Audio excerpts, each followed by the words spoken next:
السلام علیکم ورحمۃ اللہ وبرکاتہ۔ تاریخ اسلام کتاب سے آج ہم مطالعہ کریں گے حجاج بن یوسف، جو کہ ملک عبد الملک کا خاص آدمی تھا اور عبد الملک کے حکم سے وہ عراق کا بھی حاکم بنا تھا۔ تو آج اسی کے حالات لے کر حاضر ہوں۔ حجاج عبد الملک کا معتب علیہ اور مشیر خاص تھا۔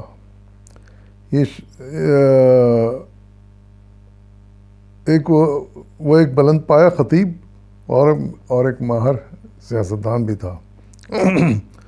عبد الملک کی کامیابی زیادہ تر حجاج ہی کی مرہون منت ہے۔ چنانچہ مرتے وقت اپنے بیٹے ولید کو وصیت کی کہ حجاج کی عزت و احترام کا خاص خیال رکھے۔ یعنی خود بھی عزت کرتا تھا، اپنے بیٹے کو بھی اس نے وصیت کی کہ حجاج کا احترام کرے، کیونکہ بہرحال اس میں جوانمردی اور دلیری کے علاوہ وہ ایک ماہر سیاستدان جیسا کہ اوپر کہا گیا اور ایک بہترین خطیب بھی تھا۔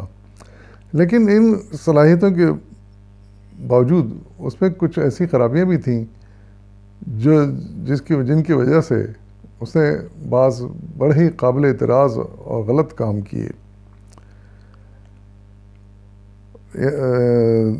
یعنی وہ شخص بڑا ظالم اور سفاک بھی تھا۔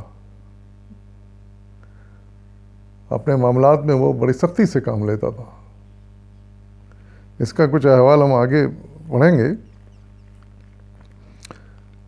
عبد الملک سے رسم پیدا ہونے سے پہلے وہ طائف کے مدرسے میں ایک معمولی مدرس تھا، لیکن اپنی خداداد، قابلیت اور بے انداز ذہانت کے باعث جلدی اس کا دست راست بن گیا۔ عراق فتح ہو چکنے کے بعد عبد الملک نے حجاج کو عبداللہ بن زبیر کا قلعہ قمع کرنے پر مأمور کیا۔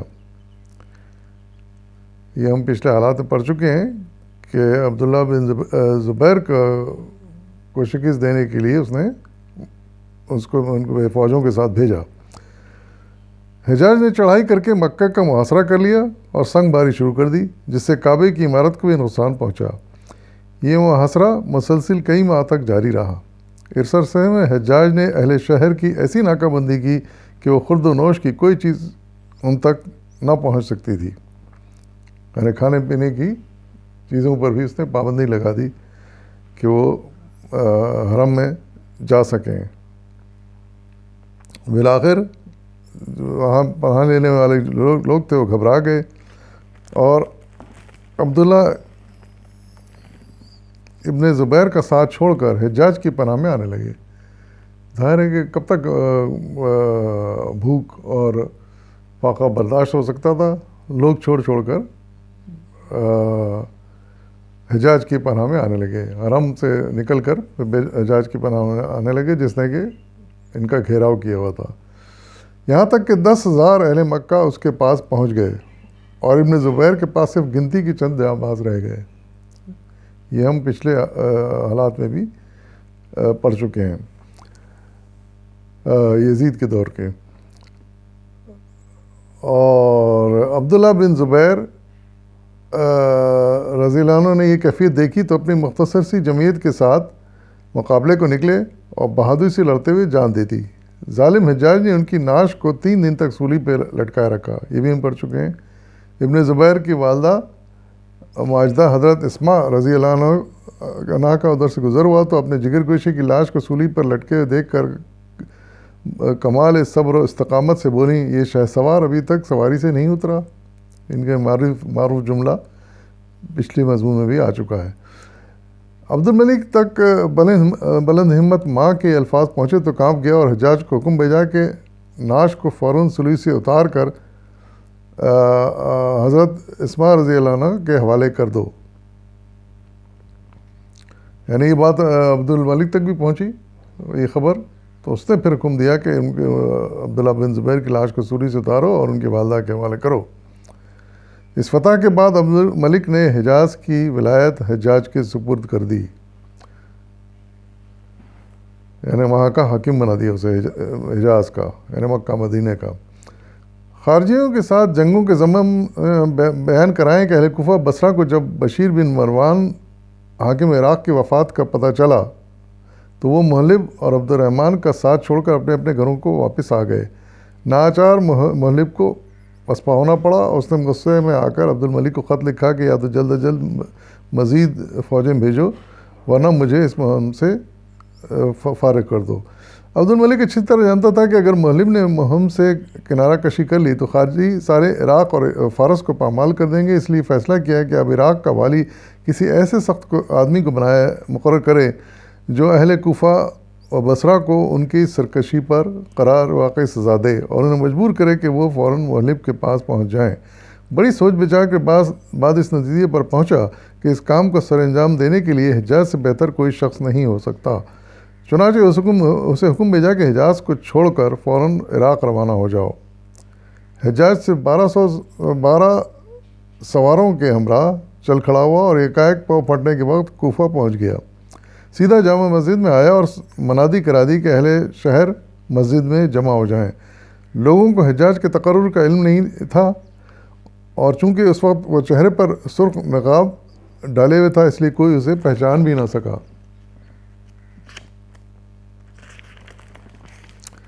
اہل کوفہ عمال کی تحقیق و تظلیم کے عادی تو تھے ہی، یعنی حاکموں اور اپنے لیڈروں کو تحقیر کرنا، ذلیل کرنا اہل کوفہ کا ایک طریقہ بن چکا تھا، اس لیے بہت سے لوگ اسے مارنے کے لیے اپنے ساتھ کنکریاں اور سنگریزے لائے۔ انہوں نے کہا چلو یہ جو نیا آ رہا ہے حاکم اس کو بھی ہم مار کے بھگا دیں گے، تو کنکریاں اور سنگریزے ساتھ لائے، مگر جب حجاج نے نقاب الٹا، یعنی جب لوگ جمع ہو گئے تو حجاج نے اپنا نقاب الٹا تو شکل دیکھ کر پھر وہ سب پہچان گئے اسے، اور تقریر کے لیے جب وہ ممبر پہ کھڑا ہوا تو اہل کوفہ پر مارے دہشت کے راشا طاری ہو گیا اور ان کے ہاتھوں سے سنگریزے چھوٹ کر گر پڑے۔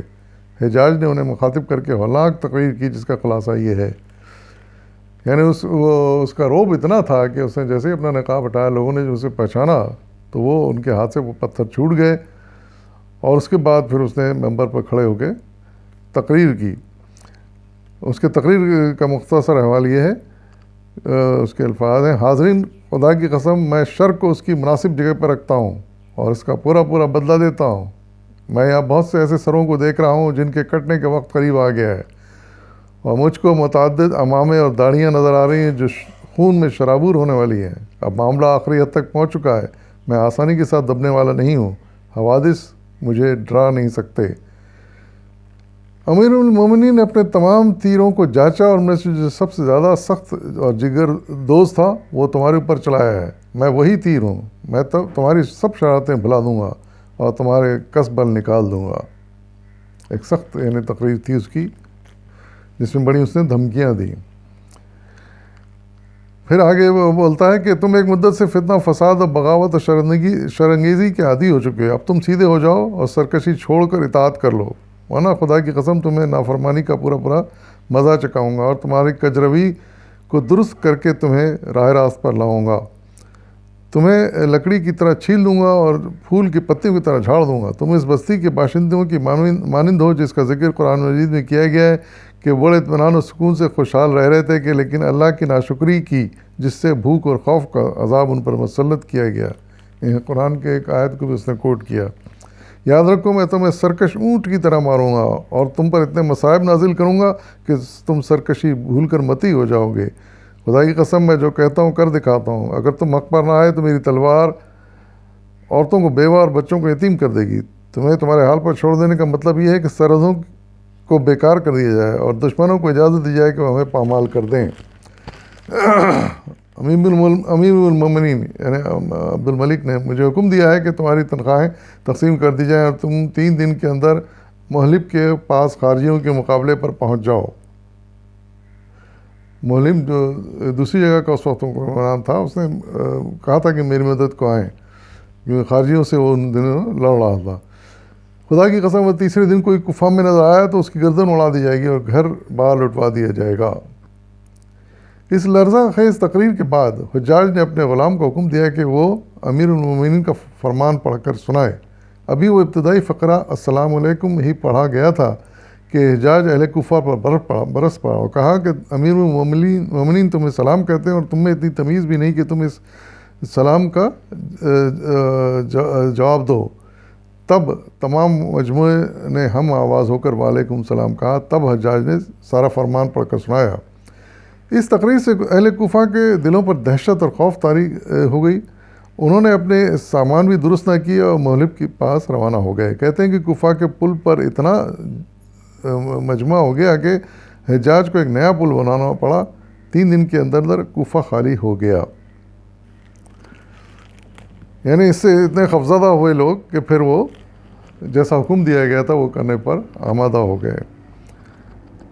کوفہ والوں کو میدان جنگ میں بھیجنے کے بعد حجاج بصرہ آیا اور ایک ایسی ہی آتشناک تقریر کر کے وہاں کے سرکشوں کو بھی درست کیا، مگر یہاں پر ایک ایسا ناخوشگوار حادثہ پیش آیا جس سے خود حجاج کو اپنی جان کے لالے پڑ گئے۔ اس واقعے کی تفصیل یوں ہے۔ کوفہ اور بصرہ دونوں فوجی نوآبادیاں تھیں۔ یہاں کے باشندوں سے جبری فوجی خدمات لی جاتی تھیں، اس کے عوض حسب مراتب تنخواہیں دی جاتی تھیں۔ معصب بن زبیر نے اپنے زمانے میں ان تنخواہوں میں اضافہ کر دیا۔ حجاج نے پھر کمی کر دی۔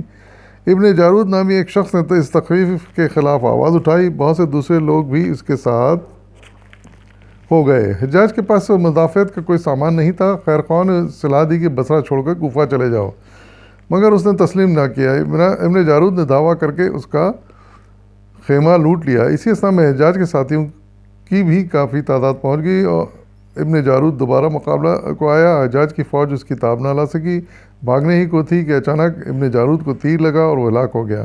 اس پر اس کے ساتھیوں نے حوصلے ہار دی اور منتشر ہو گئے۔ حجاج نے عفو عام کا اعلان کر دیا، جس پر باغیوں نے اطاعت قبول کر لی اور بصرہ میں امن و امان بحال ہو گیا۔ حجاج نے مہلب کے ساتھ مل کر جس طرح خارجیوں کا خاتمہ کیا، اس کا مفصل حال ہم پہلے درج کر چکے ہیں۔ خارجیوں سے نمٹنا کوئی آسان کام نہیں تھا۔ وہ انتہائی قسم کے جانباز اور سرفروش واقع ہوئے تھے۔ ان کا ایک فرد سینکڑوں پر بھاری تھا۔ ان کی جرأت اور بے باکی کا یہ علم تھا کہ 1000 کا مختصر سا دستہ 50,000 عراقیوں کی مسلح اور کار آزمودہ فوج کو شکست دے کر کوفہ میں گھس آیا تھا اور کئی روز وہاں قابض رہا۔ یہ حجاج ہی کا دل گردہ تھا کہ ایسے منچلے بہادروں کے سامنے مستقل مزاجی اور ثابت قدمی سے ڈٹا رہا اور بالآخر انہیں مٹانے میں کامیاب ہو گیا۔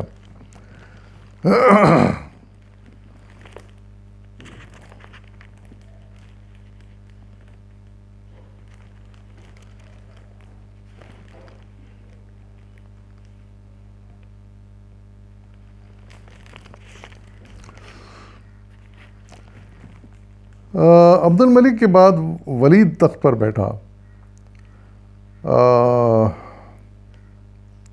تو اس نے بھی حجاج کے احترام و مرتبے کا خاص خیال رکھا، کیونکہ اس کے باپ نے اس کو وصیت کی تھی اور ہر اہم کام میں اس کا مشورہ لیتا رہا۔ اس کے عہد میں حجاج نے اپنے داماد محمد بن قاسم کو سندھ فتح کرنے کے لیے بھیجا۔ یہ ہم جانتے ہیں، بڑا تاریخی واقعہ تھا یہ کہ حجاج بن یوسف نے اپنے داماد کو محمد بن قاسم کو سندھ فتح کرنے کے لیے بھیجا اور اسے سندھ فتح کر کے وہ آیا تھا، لوٹا۔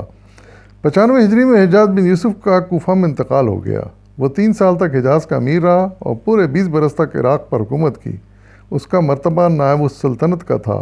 ایک مشہور انگریز مورخ لکھتا ہے کہ حجاج سلطنت بنو امیہ کا ایسا ستون تھا، یعنی پلر تھا، جس کے بغیر اس عمارت کا کھڑا رہنا ناممکن تھا۔ حقیقت ہے کہ اس نے بنو امیہ کے لیے کافی خدمات انجام دیں اپنے دور میں۔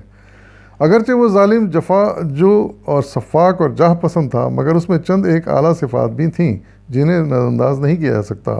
وہ ایک زبردست مقرر، فصیح و بلیغ خطیب بھی تھا۔ دینی علوم میں بھی اسے بڑی دسترس حاصل تھی۔ اس کی قرأت سارے عرب میں مشہور تھی اور قرآن شریف پر اعراب لگانے کا دستور بھی سب سے پہلے اسی نے جاری کیا، یعنی قرآن پر کہ آیت پر زیر زبر پیش تشدید وغیرہ لگانے کا کام اسی نے کروایا تھا۔ تو یہ کچھ اچھے کام بھی تھے جو اس نے کیے تھے اور جو غلط کام تھے وہ بھی بیان کر دیے گئے۔ تو اس طرح ان کا باب ختم ہوا۔ اب آئندہ کے باب ہم بعد میں پیش کریں گے۔ فی الحال اجازت دیجیے۔ فی امان اللہ.